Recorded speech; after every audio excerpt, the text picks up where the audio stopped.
book study on Ezekiel chapters 23 to 28. Chapter 23, verses 1 through 21, is described as a tale of two cities. Oholah represents Samaria and Oholibah representing Jerusalem. Samaria was the capital of the northern kingdom of Israel, Jerusalem the capital of Judah, the southern kingdom.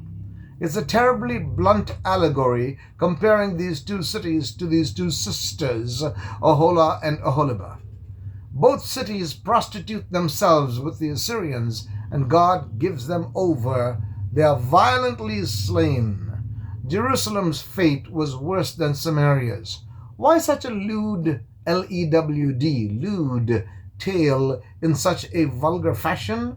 To shock the people out of their complacency.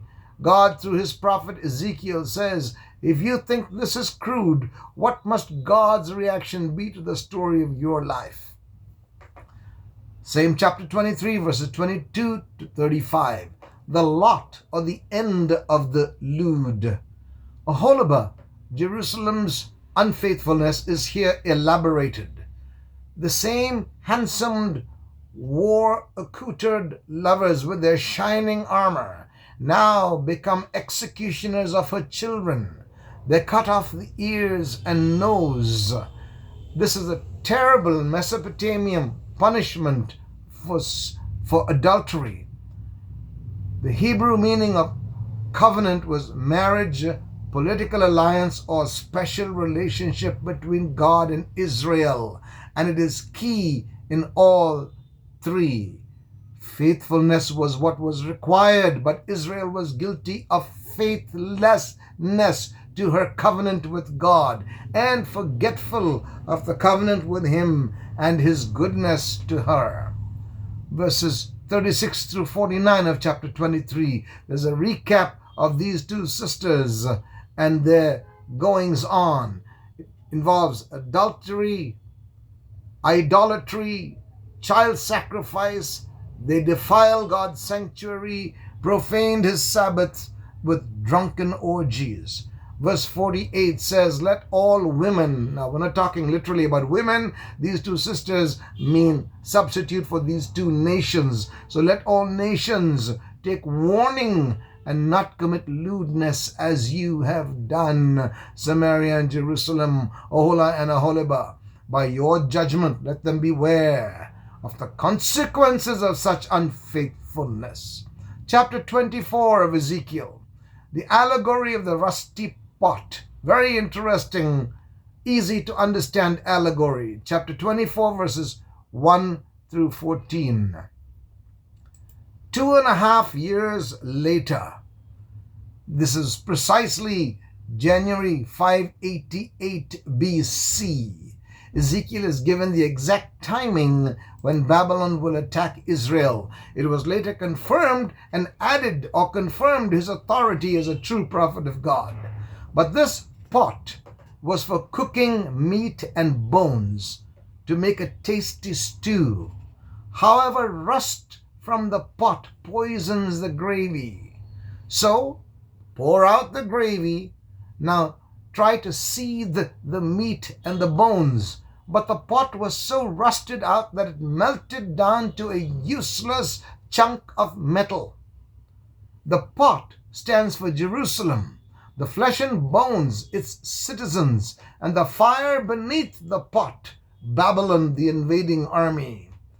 A strong, sturdy, rust-free pot uses the fire for its own ends, but this rusted-out pot collapses, thereby destroying all hope for the exiles who might have hoped that Jerusalem would withstand the Babylonian siege. Chapter 24, second section, verses 15 through 27. We read about the death of Ezekiel's wife. The death of Ezekiel's wife. Jerusalem fell about 18 months later. Ezekiel is proven to be right. However, the shocking news comes that Ezekiel's wife is to die, and he is told not to mourn her in the conventional way or manner, Verse 16, she is described as the delight of Ezekiel's eyes. That indicated the closeness and intimacy of their relationship. Ezekiel could easily have argued with God and become bitter against his maker, but he obeyed God. He announced what would happen in the morning, and that very evening his wife passes away. Listen closely. Just as his wife was the delight of his eyes, so the temple in Jerusalem was the delight of the people's eyes, and the temple was to be destroyed. As one part of the prophet's life died with his love and wife, it was similar for the exiles, Jewish exiles in Babylon, to learn that their temple was going to be destroyed. The grief and loss was too great for a normal funeral mourning. Even Ezekiel's mourning was to be used in the service of God, mourning or lack of it. He was constrained. He was obedient, however, in all that the Lord required of him. Now, chapters 25 through 28, we study oracles against many nations. Oracles against many nations, pronouncements. Chapter 25, verses 1 through 7, titled Oracles Against the Nations.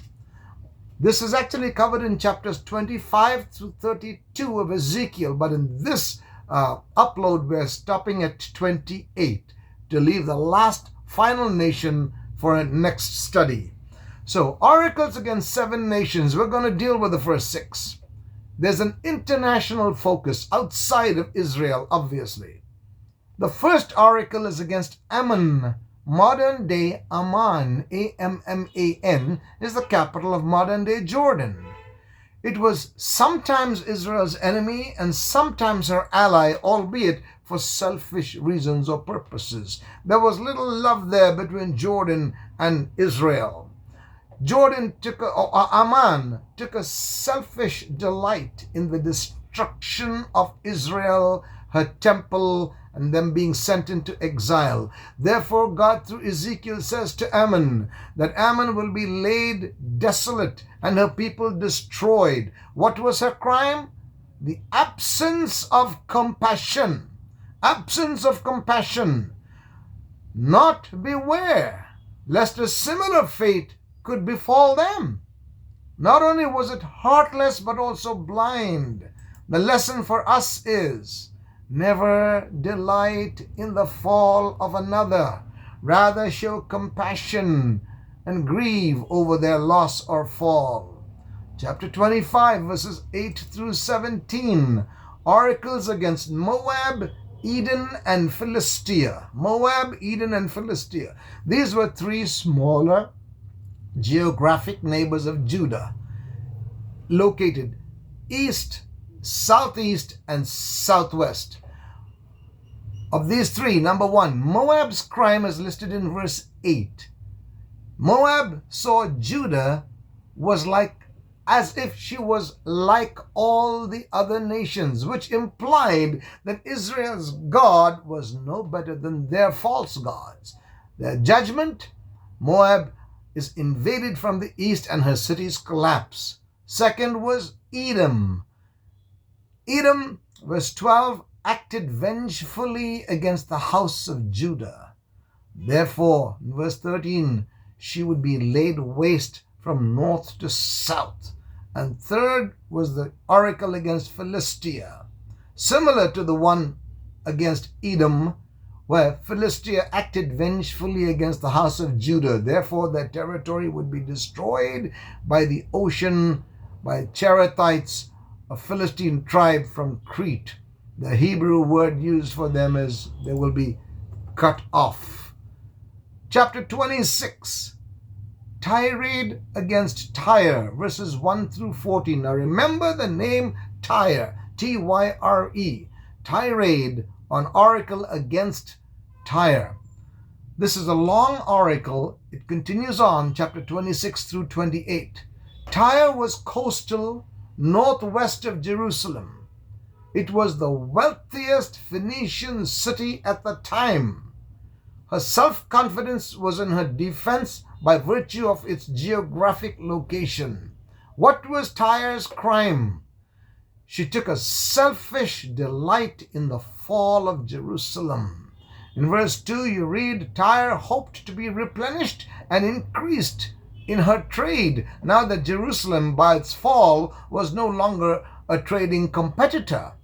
Tyre was besieged for 13 years by Babylon and later fell to Alexander the Great. Listen to this statement. Avarice is a destructive appetite, leaving the seeds of its own destruction within it. I repeat, avarice or greed is a destructive appetite, leaving the seeds of its own destruction within it. Now, I want to say something about the name or the city of Tyre, or the ruler of Tyre, has been by many Bible scholars been equated to a picture or a type of Lucifer or Satan. So keep that in the back of our minds as we study this section on Tyre. Same chapter 26, verses 15 through 21. There's the lament for a lost city. The prophet Ezekiel mourns this poetic lamentation as if the death of Tyre had already occurred, though it was just being prophesied. A mighty maritime city had fallen. Islands and nations tremble with dismay at Tyre's demise.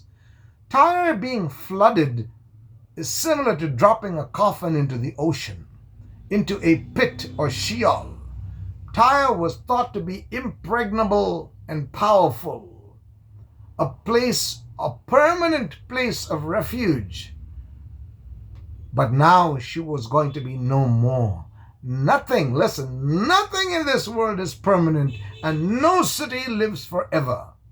Only the eternal and sovereign God offers a permanent and enduring city, the holy city, the New Jerusalem. Chapter 27, verses 1 through 25a. There's a description of the good ship Tyre compared to a ship. This is a poetic passage of striking beauty regarding the ship and its shipwreck. And remember, you hear the name Tyre in Ezekiel, think of Lucifer. Regarding the ship and its shipwreck. Verse 3 reads, I am perfect in beauty.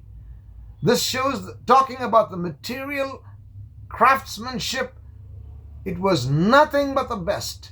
Planks and masts were of the finest wood, the oars of oak, the decks of sturdy pine inlaid with ivory, and costly imported material for its sails, and excellent experienced seamen. Such was Tyre. Think of Lucifer. I'm the best. I'm perfect in beauty. By the way, if we think of global nations today, the one standing superpower is the USA. Beware, that's a bit of a scary thought. But there was much rot under the beautiful veneer, or the surface or exterior of the good ship Tyre. God was not judging Tyre for her success and greatness and achievement, but for her pride and arrogance and pleasure in Jerusalem's destruction. So also with Lucifer, or dare we say any global superpower today. Tyre, you and I, listen friends, reach for the stars. That's fine. Aim high. Strive for excellence, but beware lest we gloat or boast in our own excesses. For like rot in the hull of a great ship, pride and arrogance eventually lead to shipwreck, as Ezekiel warned Tyre. Chapter 27, verses 25b to 36. The wreck of the great ship Tyre. Tyre drifts to its dreadful climax, caught in a storm at sea, crushed, sinks with crew and valuable cargo. Only flotsam and driftwood now remain. Other ships were lost before this, but the loss of the good ship Tyre was extremely significant. Quite a few lessons to be learned about this from this metaphorical lament. 1. Pride eventually leads to shipwreck. We use the expression in English, pride goes before a fall. Pride inevitably leads to shipwreck. And second, in every voyage, there's the element of vulnerability. The safest passage through the ocean deep is by trusting in Him who can calm the storm and still the raging seas. It is ironic that Tyre is lamented by other mariners or nations and people when Tyre herself was destroyed because she did not lament the fall of Jerusalem. She wasn't even worthy of being lamented, but she is. Chapter 28 of Ezekiel, verses 1 through 10. The pride of the prince of Tyre. Now we're given the name of the then prince of Tyre, Ithobal, Ithobal, Ithobal the second. He is clearly a type of Lucifer. Ithobal the second was the prince or the king of Tyre. His crime was that of hubris. I spelled this, Hubris. Hubris is an overweening pride, and caused him to say in chapter 28 of Ezekiel, verse 2, I am a god. Similar in some ways to Egypt, who attributed divinity to kingship, which was their pharaoh. Tyre's extraordinary achievements, enormous pride, and immense conceit was such that delusion replaced reality. The human ruler, Ithobal II, thought himself a divine prince. The fool allowed his so-called wisdom to blind him to the truth of his mortal estate. In Tyrian mythology, Yam, Y-A-M, meant sea, ocean, sea, and was a chaotic god who, after conflict, drowns and kills Baal. So also here, Ithobal II, who thought himself a god by apparent mastery of the sea, would be destroyed in the midst of the sea, or Yam. Human wisdom is the main theme here.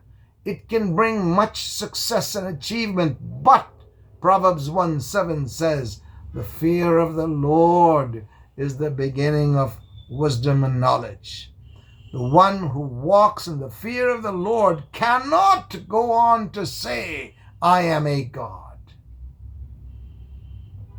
Chapter 28 of Ezekiel, verses 11 through 19. Exit from Eden. Compared to Adam in the Garden of Eden, in verse 12 we read, you are full of wisdom and perfect in beauty. Just as Adam's beauty was destroyed and wisdom was corrupted at the fall, so also was Tyre's king Ithobal II. Notice these three things. 1, the same comparison is applicable to each one of us. The exit of Adam and Eve from Eden is the consequence of our own actions. Listen to the statement. When innocence has been lost and corruption embraced, it is impossible to remain in Eden. I say it again. When innocence has been lost and corruption embraced, it is impossible to remain in Eden. Second point, in all of us, there's a deep longing to find Eden. But the only solution to this frustrating search is to be found in the second, correcting myself, in the last Adam. There's no such thing as a second Adam. Then you can have a third, fourth, fifth. But there's the first Adam and the last Adam. So the only solution to this frustrating search for Eden can be found in the last Adam, who is Jesus the Christ, who promised life in the garden of God, in the New Jerusalem, in the holy city, whose builder and maker is God. And the third point we learn, many compare this, as I've stated already, Ithobael's second's fall to Lucifer and his fall in time past. And if so, his D-Day is, we can read about in Revelation chapter 20, when he is thrown into the abyss forever. And chapter 28, the last section, verses 20 through 26, sorrow for Sidon and hope for Israel. This oracle is against another international neighbor, Sidon, a seapost northwest of Jerusalem, north of Tyre on the Mediterranean coast. This is the sixth immediate neighbor of Israel addressed by God. Egypt remains number 7, and we will tackle that in the next upload. Sidon's crime is unclear, but she will be destroyed to demonstrate God's power and glory. Verses 25 and 26, we read that hope, remember this is a key theme throughout the book of Ezekiel, hope, hope, no matter their defeat by Babylon, no matter their exiles in Babylon, God gives them hope through his prophet Ezekiel. Hope remains for Israel, Judah, Jerusalem, and these exiles. There will eventually be a regatheration. They will dwell in safety and prosperity because the Lord is God. That concludes these chapters to the end of 28. And if you haven't yet, would you subscribe to our YouTube channel, hit that notification bell, like, share, and comment below. Thank you, and God bless you.